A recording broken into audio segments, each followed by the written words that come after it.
portable des gens. Pourquoi cette chasse aux homosexuels au Sénégal? Il n'y a pas de chasse aux homosexuels. Vraiment? Il y a une loi sénégalaise qui date de plus de 30 ans. Vous semblez vouloir faire croire que c'est une loi nouvelle. Non. C'est les peines qui ont été corsées. La loi est là depuis l'époque du président Léopold Sédar Senghor, avec les mêmes incriminations de la pratique de l'homosexualité. Donc la loi, elle n'est pas venue avec nous. Elle est là. Ces arrestations, il y a eu des arrestations dans le passé, rappelez-vous.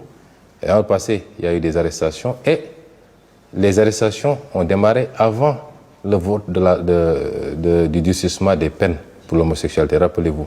Et c'est parti de deux choses. Le phénomène, la pratique de l'homosexualité associée à la transmission volontaire du VIH.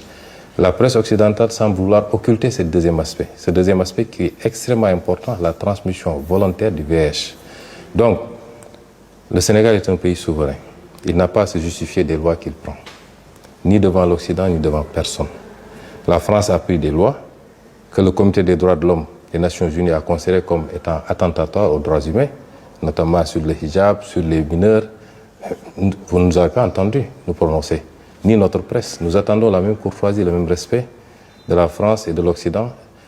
Nous sommes dans un pays qui a ses croyances religieuses, ses convictions culturelles, qui est un pays souverain, qui légifère souverainement sur ce qu'elle considère être rejeté par sa société. Et je pense que ça ne doit pas faire l'objet de débat. Vous n'allez pas revenir sur cette loi, vous avez même parlé de la renforcer? Ah non, je reviens sur cette loi, pourquoi? Parce que la France n'en veut pas. Cette loi, s'il y a nécessité de la renforcer, on la renforcera. Mais on n'y reviendra absolument pas. Est-ce que vous